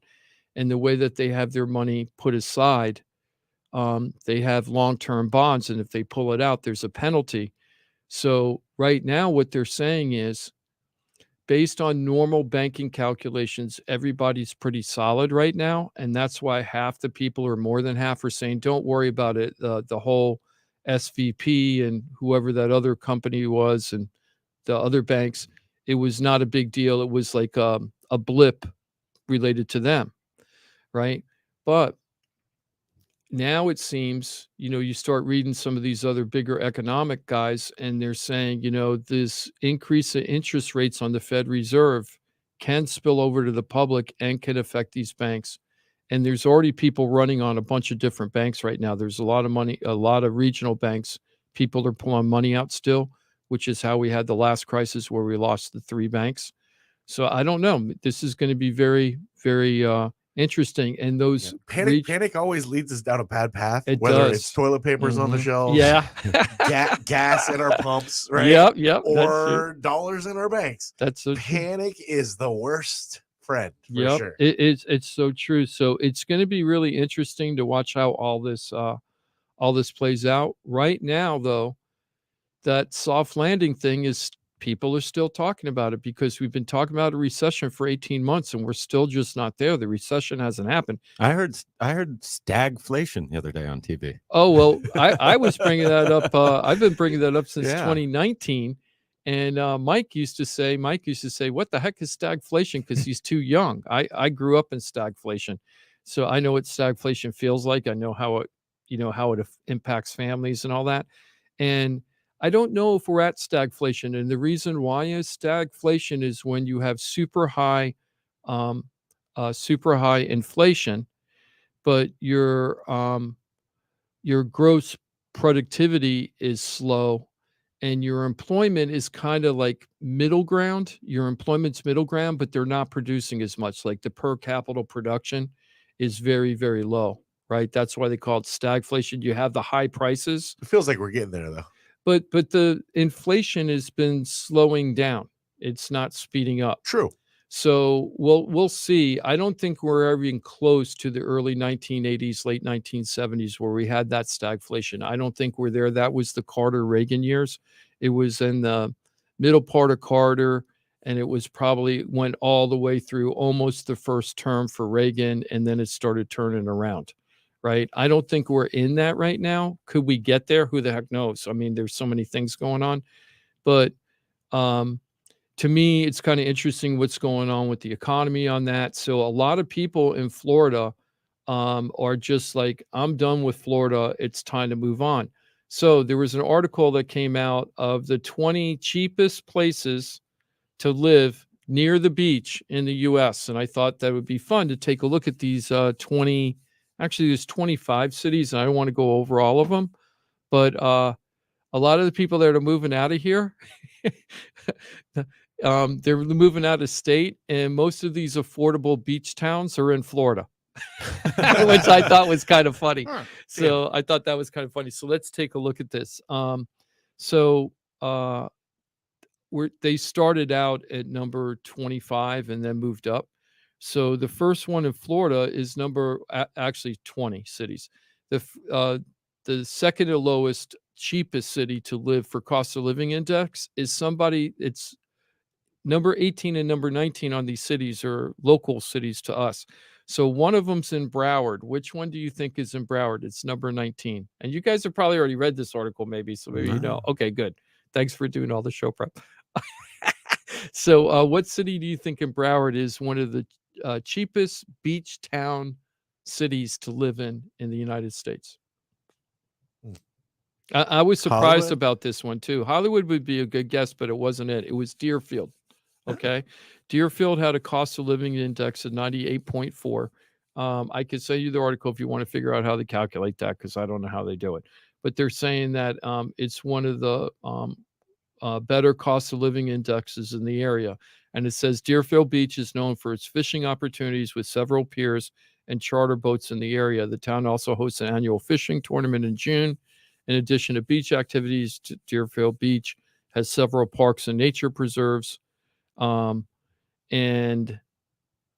they offer hiking, biking, and camping. So it doesn't sound like a big play, but I'm surprised that Deerfield is in this mix of Broward County as one of the cheapest areas to live to be near the beach. They have a big beach volleyball community there. Yes, and they Deerfield do. Beach is home of the Whales Rib. I love the Whales Rib. Yeah. I wonder, do you remember when all those people at the Whales Rib, all the staff got together and they pulled their money and they won the lottery?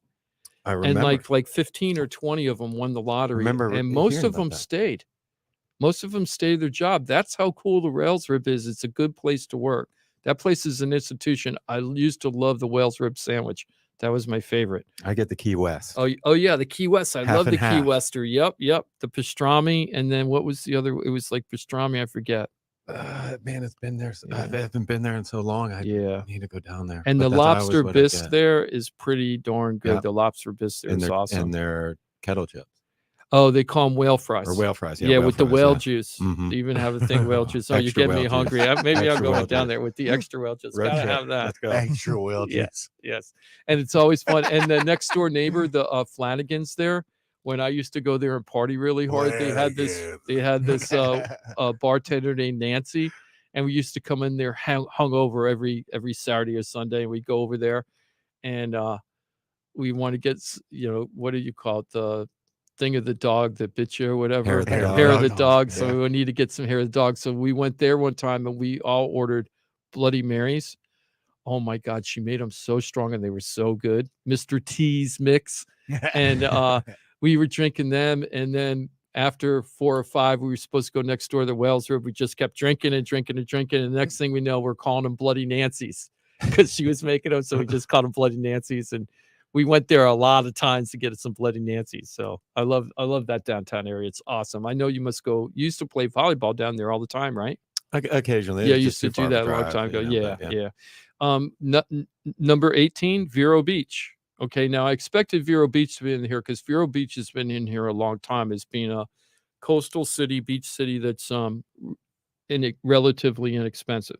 So Vero Beach is really popular among retirees, and also the relaxed pace of life up there because it is much slower than Broward or Palm Beach County. Okay, not a lot of fine dining out there. If you want to go to like really shoppy malls, like the stuff down here on Worth Avenue or at the Town Center Mall or Meisner Park and stuff, you're not really getting that up in Vero. But what you are getting is a really cool area that's slow, not too bad traffic, very affordable, and lots of parks. And if you like exercising and stuff, it's a great place to go. Number 17, Jacksonville. Aren't you surprised about how many of these cities are supposed to be low cost and they're all in Florida? It was surprising me. Duval. Jacksonville is another area. I love St. Augustine. So I love the St. Johns River, which is connected to Jacksonville.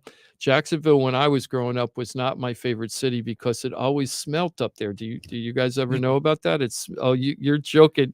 No, I always forgot thought Ross is the Gainesville did. FSU guy. No, I always thought Gainesville did. No. You guys had the paper. That cow pasture. You had the paper mill, right? The paper mill, and that's what made That's the in place Jacksonville. smell. Yeah, Jacksonville. But I'm. I know Tallahassee. Yeah. I know. I'm But not- you were making faces when I said I don't like Jacksonville because it smells. I just thought it was funny. It I is. was wondering what smelled. But it used to stink up there. I hear it doesn't smell up there anymore, but I'll take St. Augustine over Jacksonville every time.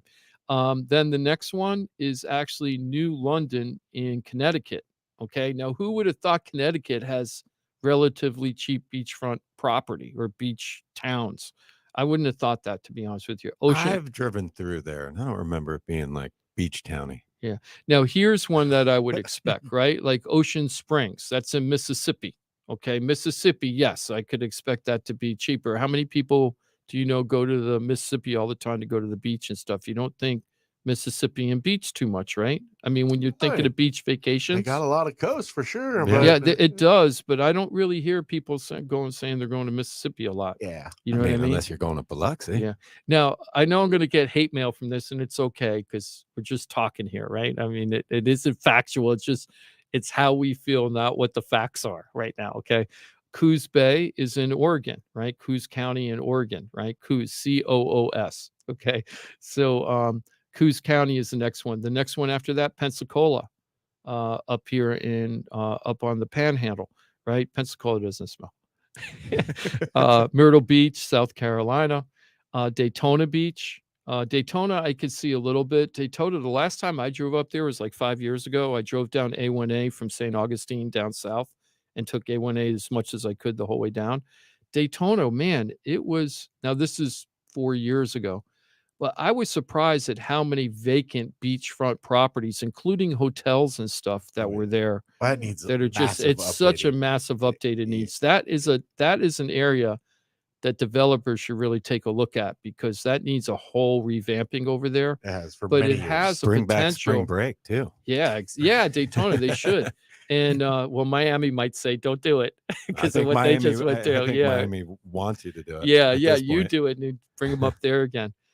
Freeport in Brazoria County in Texas. This is the first Texas one. Corpus Christi, Atlantic City. I didn't think Atlantic City would be a cheaper beachfront town. Mobile, Alabama. Okay, so there's Alabama. Biloxi.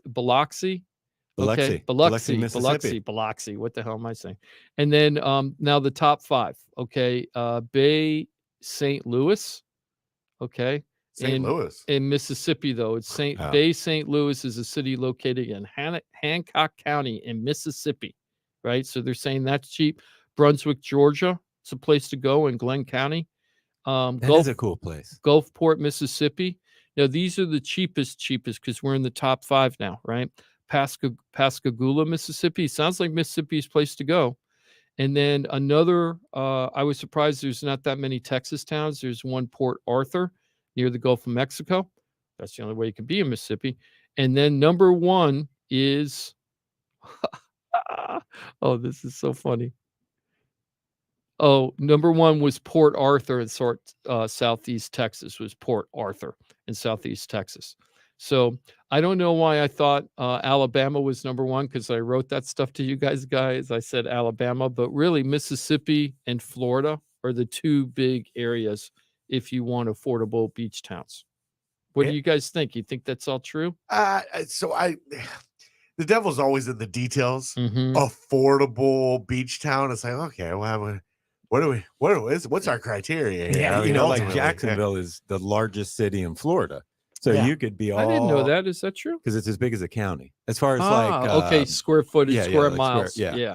So I mean, you could be, in close to Gainesville and be in Jacksonville, and Yeah. is that your beach town? Yeah. And when I went to Gainesville, we'd have to drive a long way in order to get to the beach. Yeah, and I don't know how close Jacksonville is. Yeah. Whatever their Yeah, city I want to know that too. Like, how far are we talking? is Yeah, the that's beach true. when we're That's calling this a true. beach That's town? true. Yeah. That's true. I mean, I live in Royal Palm Beach. There's nothing beachy about it. Yeah, About 12 yeah. miles, Yeah. but it's Oh, I love talking about that with people that aren't from here, like West Palm Beach. It doesn't have a beach. West Palm does not have a beach. Boynton Beach, No. it really doesn't have a beach. It Well, has 'cause it's Ocean Ridge, directional. right? It has the Ocean Ridge, right? So all these things. That's why I thought it was funny when Lake Worth changed to Lake Worth Beach, right? Because Lake Worth does have a lake. Yeah. But it also has the beach, and people they were like, hey, people don't know that we really have a beach. So Lake Worth should have a beach in the name because they actually have a beach. I love talking about that stuff. One of my favorite stories is about Boynton Beach. I And say, yeah, you could live in Boynton Beach and live out, 20 miles from the beach. yeah, exactly. And in Boynton Beach, they had a beach because Ocean Ridge used to be Boynton Beach, but in the early 1900s, the city leaders in Boynton Beach decided it was too expensive to have the fire department and police department to go over to the rickety bridge across the intercoastal to get to the Ocean Ridge side. So they told all the residents that they had over in Ocean Ridge, which was then called Boynton Beach, we don't want to service you anymore. You're not part of our city. And they kicked them out. And then decades and decades later, when real development came in, all of their tax base for Boynton Beach was in Ocean Ridge, and Ocean Ridge was their own entity at that point. So they got no tax base from all those super wealthy residences over there. So Boynton Beach was always tax poor because they didn't have enough people paying taxes for them. And they had to go back and beg Ocean Ridge to give them a little spit of land to have their own beach. So Boynton Beach has a beach, but really, it's really being kind of rented out from Ocean Ridge, right? So I just think that's funny about the city of Boynton Beach because their history is very wackadoo, and I love Boynton Beach. And one of my favorite restaurants in Boynton Beach is Hurricane Alley, just like Whales Rib up there. Hurricane Alley is another great seafood restaurant downtown Boynton Beach. And what I go there for, I might even go today. Now I'm talking about rock shrimp. I love the rock shrimp there. They have rock shrimp, which is really hard to find. So, but anyway, so enough about the beach stuff. I just wanted to, I guess let's go ahead and talk about the home hardening, because it is really good to help people to understand this stuff. So one of my questions is about the home hardening program is, let's say that you are in a low income household. You might not know this, Ross, so I need to find out. So the way this home hardening program is they'll give you $2 for every dollar that you spend hardening your house. But in order to do that, you've got to get a state approved inspection to find out what repairs would help harden your house from a hurricane or a storm. And then you have to use a qualified contractor that they give you, that they recommend to you to do the work. So I have a guy that, Rick, who's thinking about using this home hardening program, but he is a handyman. So he was like, oh, I'm going to go buy the windows and I'm going to put them in myself. And I'm like, I don't think you can do that. You have to have a qualified. So you have to go through you have to register and go through an entire process. It's not something where you can just go do it. And then call them afterwards. And then call them and say, hey, look what I did. Yeah. There's a kind of whole process. Yeah. But it is a pretty good program if you need this stuff. But there is even a secondary program related to this for people that don't have the money to do the repairs. And low income homeowners can actually get $5,000 from the state to help put some stuff in without having them to put money into the table themselves, the homeowner. And some of them can get up to $10,000. Do you know how those two programs work? I don't. So just so you know, if you're thinking, wow, I'd love to take advantage of that program, but I can't afford it. Well, if you can't, that doesn't mean you're going to be blocked out of this program. You might be able to get into the program. So we can help you find out. We promise we'll help you if you give us a call. And it's you're basically paying a third of the cost. Yes. So if you want to get hurricane shutters, and it's gonna, you're paying. And there are a couple of things like if you already have steel panels that meet Miami-Dade code, you're not going to be able to get impact windows because your house is already protected. Yeah. Mm-hmm. And the thing, like when John called, these are the little factoids. John, said that he was worried about his dad's 23-year-old roof, so they replaced the roof. And it's good that they call the insurance company, let them know they do that. But they're probably not going to get a discount on the roof this year because they didn't tell them they had to replace the roof in the first place. So it's just helping for the future. It's not helping right now. So if it's a 20-year-old roof, that means it was put on in 2003. Mm-hmm. So they should be getting the 2001 Florida Building Code discount on their old roof.